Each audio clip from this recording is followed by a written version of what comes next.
Hey everybody, hope you're doing well. I'm just chuckling because that's the fourth time I've hit the record button and the first time it hasn't crashed on me.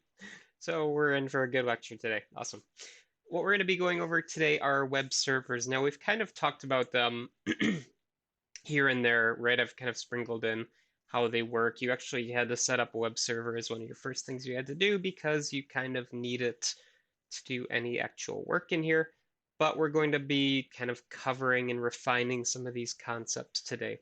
So basically, this is going to be all about web servers. We're going to mainly talk about it from the perspective of Apache. There are a number of other servers out there, and I would highly encourage you to explore and see which ones kind of suit you the best. As a caveat, the majority of web servers, at least today, on the web running most websites, are going to be either Apache or Microsoft IIS. Nginx is out there as well. And then you get a smattering of some of the kind of low impact, high efficiency types of servers like light HTTPD or Flask or some things like that. And they are going to have their own particularities and their own specific reasons for using them as well. But just wanted to kind of set the stage for what we're looking at here. Now, the purpose of the web server itself, hopefully you're all aware at this point, right? Because we've been talking about the protocols and the file structure and things of that nature. The entire goal is to serve content, right? To serve resources in some way. Now, this will come either through HTTP, HTTPS, it'll come through whichever protocol you specify. It doesn't have to be web content, it could be FTP content. It could be mail messages. It could be really honestly any protocol that we've talked about so far. But the goal of the server itself is to host that content and send it to the client. Now, these resources are going to be organized in a tree-like structure, and what that means is it's basically organized like a file system, right? So we're going to access things with a tree. So we're going to start at the root. We're going to go through the different folders until we get to a particular resource, package that up, and send it. Now, servers are going to also provide us with nice benefits like security. It's going to provide us with firewalls, with the ability to serve dynamic or static content. Basically, again, the goal is to serve content to others. How do we get things from a company's server to your browser on whichever device you're using? That's the entire purpose here. So this is effectively what we're going to talk about today. So to, again, just kind of rehash the basics here. We are going to have a web server set up somewhere. More than likely these days, it's most likely going to be a virtual machine. It's probably on a cloud instance somewhere where it is very easy to spin up 10 other instances at once in the event that we get a spike of customers wanting to access our resources. We don't want to give them that error forbidden or resource not found that you can often see when a server gets overwhelmed. But it is effectively a machine somewhere, whether it's a desktop sitting under somebody's desk at work, or it's in a data farm, or it is, sorry, in a server farm, or if it's a virtual machine hosted by Google, which is what you're all doing right now, honestly. It's a machine serving content, right? It's just a computer. And again, this is the process we talked about last time with respect to the protocols. The client's going to ask for a resource. It's going to be an HTTP request. We're going to talk to the server. The server is going to package up that response and send it back. Whether it is okay or not okay, the server needs to send something back. Now, in this particular view here, we're kind of agnostic of is it 1 or 1.1 or 2 or quick or anything like that, right? It's just a common server discussion here. But the purpose really is to figure out, okay, once we get here, what do we have to do? Right? How does the server actually take this request in at the edge and parse it out? And the idea here really is that we're going to really tease apart what the entire purpose of the server is. So if you remember way back to the first set of slides, we had that network stack, right? We had all the different layers that a packet had to go through to be constructed, and then eventually it would go out on network hardware and be sent. right? So this is effectively our interface to a server, is that networking component. A packet or a request needs to come in to the server and be handled. And what is happening from the server's perspective is that it's watching a particular port. So for instance, easy example is going to be Apache running a web server. It is looking for any kind of communication on port 80. Now, that's going to be HTTP. If we have, apologies, if we have secure traffic coming in, it's watching port 443. Again, ports are basically just little designators where data can be coming into a server, and it's all coming in on the network card, but it's coming in on very particular ports, and this is just one way for us to address them. All right, so we get data in. We see that a packet has come in on port 80, for instance. Okay, well, let's resolve the address.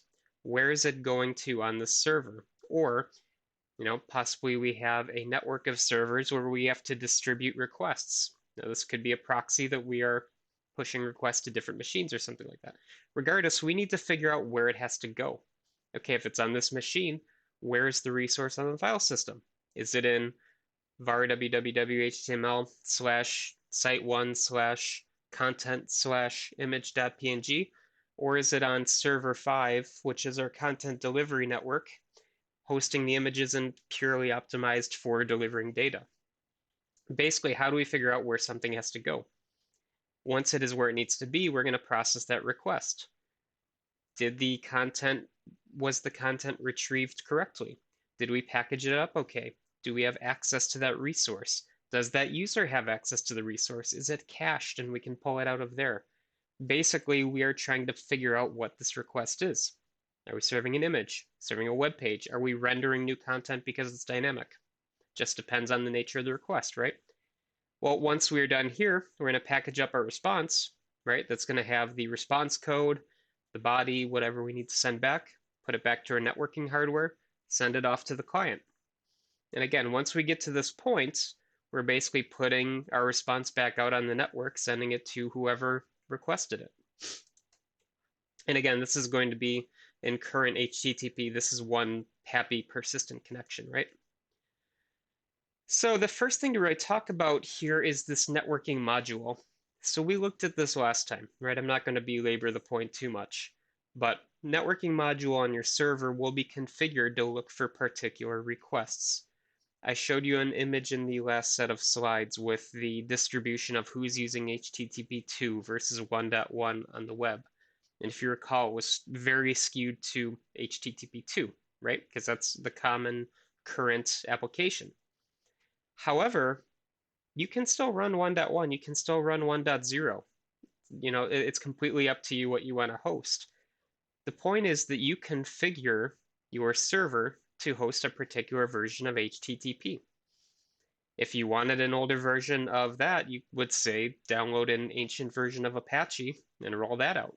Or you tweak one of the modules that are loaded into Apache for handling this. Basically, you say what the networking module should be looking for.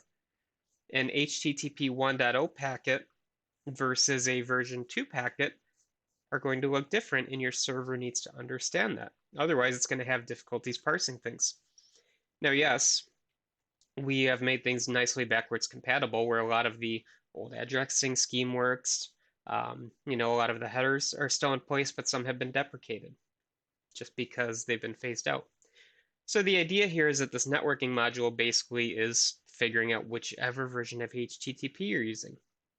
And you're going to see things like this, right? Again, we've talked about the headers, we've looked at the various aspects, but here we are looking at, from a networking perspective, okay, what types of data are we accepting? Anything that is not in this list, we're probably going to reject. Okay, we're looking for content that's been gzipped. So we know the protocol or the encryption algorithm used to encode it. Whereas when the networking module in the server proper goes to unpack it, it knows to use gzip rather than some other encoding scheme. Right, we also see the target host. We see who is sending the request. We see the browser, right? We get lots of information that is really particular to the networking module. And one other point too, we've talked about this before as well, so I'm going to kind of skip ahead through this. but we can configure a server to use persistent or non-persistent connections or serial connections, right? This is basically a transposed figure from before where request response, request response, request response, or we have our nice persistent connection where we can kind of pipeline things, right? So again, the idea here is based on whichever version of HTTP we're using, which is a result of our Apache, or not Apache, the version of our web server we're using, this will be important, right? And we're probably honestly using HTTP2 these days, but maybe you have a legacy application. Maybe your user base, depending on what you're doing and where you're working, they may need a particular version. So digging a little bit more into these protocols now, right? We talked about the fact that HTTP 1.1 introduces persistence in our connections.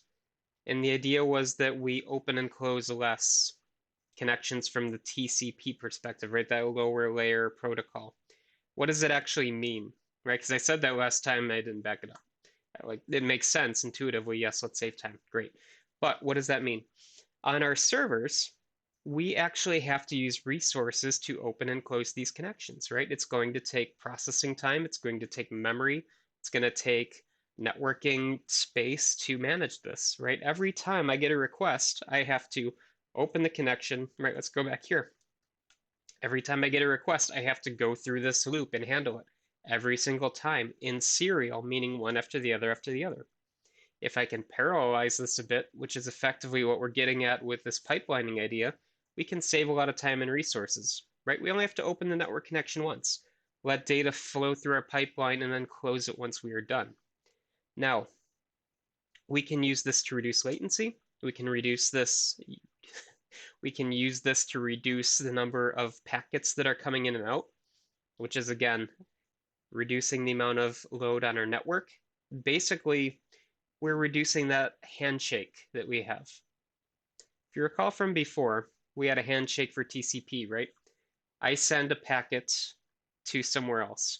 That somewhere else receives it. They receive all the other packets that I send to form a coherent full message, and they send me a response back saying, yes, we got it, right? UDP was the speedy one. We don't care if they receive it or not. Every single time, we have to go through that process. If we pipeline things, we can honestly reduce this. So other things, we can evolve gracefully a bit, which is fairly nice. We can start sending error messages without closing the connection. Like for instance, if we have a resource not found error, or we have a permissions error, we don't necessarily need to close the connections and have somebody retry it.